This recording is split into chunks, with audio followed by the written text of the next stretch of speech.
नमस्कार प्रिय दर्शकों, आप देख रहे हैं ज्योतिष मंत्र। प्रिय दर्शकों, साबर मंत्रों की रचना गुरु गोरखनाथ जी द्वारा सर्वप्रथम जन कल्याण के लिए की गई, ताकि जनमानस कठिन संस्कृत शब्दों को छोड़ करके संस्कृत भाषा जिसे नहीं आती है वो भी इन मंत्रों का लाभ ले सके और इन मंत्रों से अपने कठिन जटिल कार्य भी सिद्ध कर सके।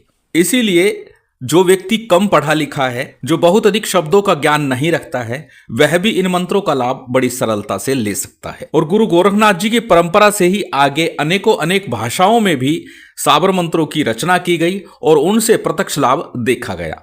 कई बार साबर मंत्र बेमेल होते हैं, अनमेल होते हैं, शब्दों को कोई विशेष अर्थ नहीं होता, इसलिए उन अर्थ को निकालने का प्रयास भी नहीं करना चाहिए। उन्हें जैसा प्राप्त हुआ है उन्हें वैसा ही ग्रहण करके उन मंत्रों पर पूर्ण श्रद्धा विश्वास रखते हुए उनकी आराधना, साधना, पूजा विधान अवश्य करना चाहिए। निश्चित और शीघ्र प्रभाव से इस कलिकाल में साबर मंत्रों का प्रभाव देखने को मिलता है। पूर्व में भी चर्चा करते हुए कह चुका हूं कि संत गोस्वामी तुलसीदास जी ने भी साबर मंत्रों की प्रशंसा की है और उन्होंने इसे शिव का प्रसाद कहा है। वो कहते हैं, अनमिल आखर अर्थ न जापू, प्रकट प्रभाव महेश प्रतापू। वो कहते हैं इनके शब्द बेमेल हैं, अर्थ पता नहीं है, परंतु भगवान शिव की कृपा के प्रताप से इनका फल मिलता है, प्रत्यक्ष देखा गया है, इनका प्रभाव प्राप्त होता है। और आज गुरु गोरखनाथ जी के पलटवार मंत्र की चर्चा है। पलटवार मंत्र तंत्र मंत्र किया कराया भूत प्रेत चौकी मूठ मसान कोई भी क्रिया घर परिवार व्यापार या किसी व्यक्ति विशेष पर की गई है तो इस मंत्र के माध्यम से उसे पलटा जा सकता है, उसे रोका जा सकता है और भेजने वाले के ऊपर ही वापस भेजा जा सकता है। अत्यंत सरल विधान है, जैसे कि बताया जन कल्याण के लिए है। कोई व्यक्ति पीड़ित है, उसके पास धन नहीं है, कहीं उपचार नहीं करा पा रहा है, तो फिर स्वयं इन मंत्रों का लाभ वो ले सकता है। जहां तक बात करें विधि विधान और सामग्री की, तो बहुत अधिक नहीं, सामान्य सी सामग्री है, प्रत्येक व्यक्ति उसका प्रबंध आसानी से कर लेता है। इसीलिए इन मंत्रों का सहजता और सुलभता के साथ प्रत्येक व्यक्ति लाभ ले सकता है। तो चलिए अधिक विलंब न करते हुए जान लेते हैं आज के इस मंत्र विधान को कि इस पलटवार मंत्र का विधान कैसे करना है, किस प्रकार इसका प्रयोग करना है, किस प्रकार इसकी विधि है, किस प्रकार इसको जपना है। तो सर्वप्रथम बात करेंगे साधना सामग्री की। साधना की सामग्री सामान्य पूजन सामग्री जो भी आप रख सकें, जितना आप ले सके, सभी सामग्री आपकी स्क्रीन पर है। मूल रूप से जिस दिन आप ये साधना आरंभ करेंगे, प्रथम दिन आपको गोरखनाथ जी के धूणे पर या फिर भगवान शिव के मंदिर में, यदि आसपास गोरखनाथ जी का धूना हो तो प्रयास कीजिएगा वहीं जाइएगा। यदि धूना आसपास नहीं है तो फिर भगवान शंकर के मंदिर चले जाइएगा। करना क्या है, चूरमे का या खीर का नैवेद्य लेकर के जाना है और साथ ही 5 या 7 फूल लेकर के जाइएगा, 5 अगरबत्ती लेकर के जाइएगा अथवा एक घी का दीपक ले जाइएगा और साथ ही एक वस्त्र पगड़ी के रूप में, साफे के रूप में आपको नारंगी रंग का, गेरवे रंग का एक वस्त्र भी लेकर के जाना है। अब करना क्या है प्रिय दर्शकों, इस प्रयोग का आरंभ किसी भी सोमवार से, रविवार से, गुरुवार से किया जा सकता है। सिद्ध काल में, पर्व काल में आरंभ करें तो कोई भी वार हो उस दिन से कर सकते हैं। तो किसी भी पर्व काल में सोमवार, रविवार, गुरुवार के दिन आप ये सामग्री लेकर के पहले भगवान शंकर के मंदिर में या फिर गुरु गोरखनाथ जी के धूणे पर चले जाइए। पूर्वाभिमुख होकर के ये सामग्री अर्पित कर दीजिए। यदि गोरखनाथ जी का विग्रह है तो ये वस्त्र अर्पित कर दीजिए, अन्यथा चिमटा गड़ा हो, त्रिशूल हो, वहां पर इस वस्त्र को रख करके आ जाइए। और जो भोग सामग्री है वो भी वहीं छोड़ दीजिए।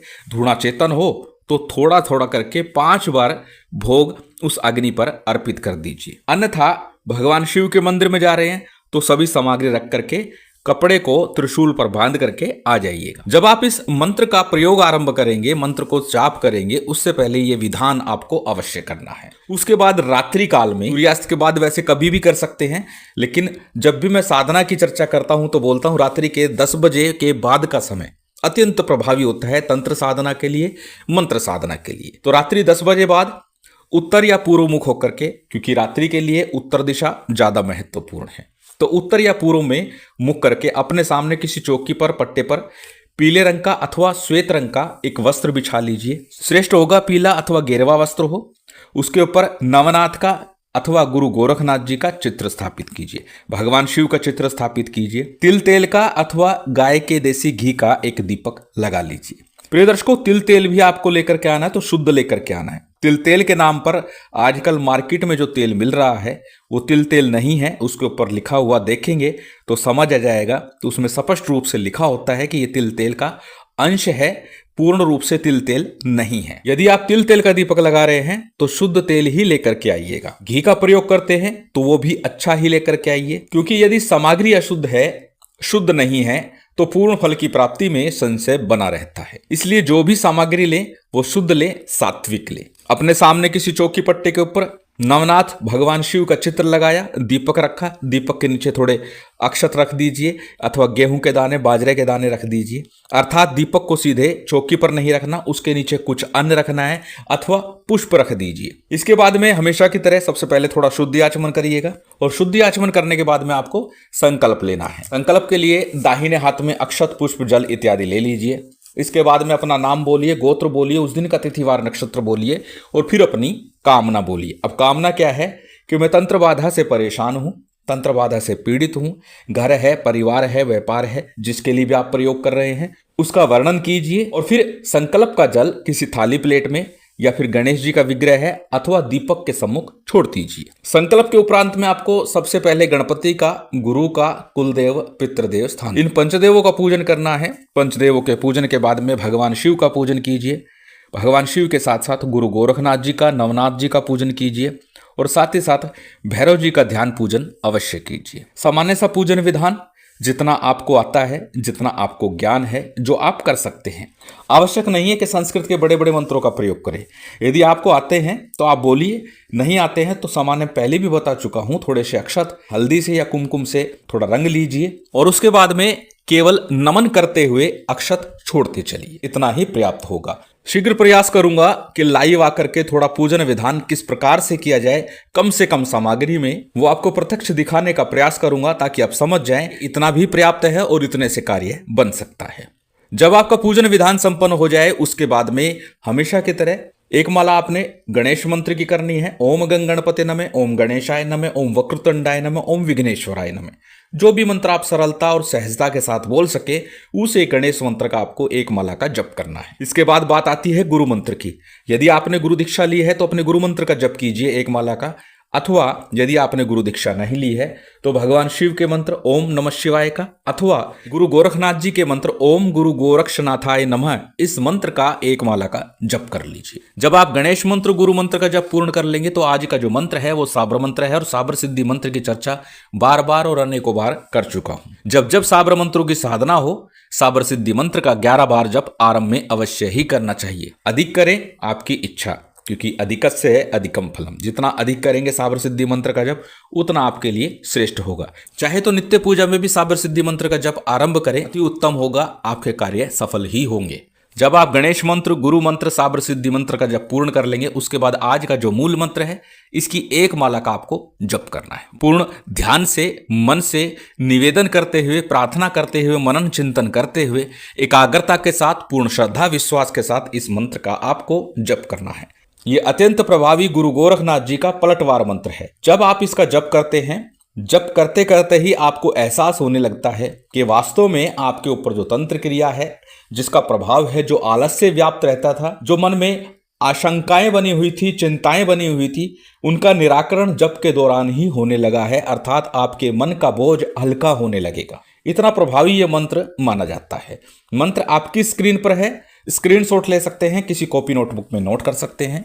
मंत्र को एक बार बोल करके बता देता हूं। मंत्र इस प्रकार है। ओम नमो आदेश गुरु को, वज्र का कोठा, वज्र का ताला, वज्र से बांधू 10 द्वार, यहां लगा वज्र का किवाड़, वज्र की चौखट, वज्र की कील, जहां से आया ताही जावे, जिसने भेजा उसको खाए, अपना मुख फिर न दिखाए, हाथ को, नाक को, सर को, पीठ को, कमर को, छाती को, मेरे इस काया पिंड को यदि कष्ट पहुंचाए तो गुरु गोरखनाथ की धूनी में जले। मेरी भक्ति, गुरु की शक्ति, पूर्व मंत्र ईश्वरो वाचा। अत्यंत सरल मंत्र है, किसी प्रकार की क्लिष्टता मैं नहीं समझता। इसको याद करने में भी हो सकती है, क्योंकि याद करके ही मंत्र का जप करना चाहिए, मंत्रों की साधना करनी चाहिए। इससे पूर्ण एकाग्रता के साथ, मन के साथ आप कर भी पाएंगे और साथ ही साथ इसका फल भी आपको शीघ्र मिलेगा। जब आपका मंत्र जाप पूर्ण हो जाएगा, नवनाथ अथवा गुरु गोरखनाथ जी की आरती कीजिए।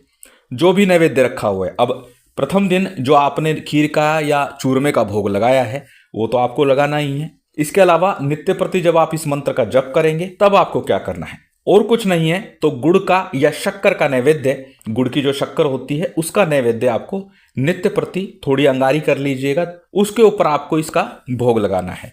इस बात का भी ध्यान रखिएगा जप काल के दौरान गूगल का धुआं थोड़ा थोड़ा लगातार चलता रहे। भोग लगाने के बाद जलाचमन कराइए, क्षमा प्रार्थना कीजिए, आसन को प्रणाम कीजिए और उठ जाइए।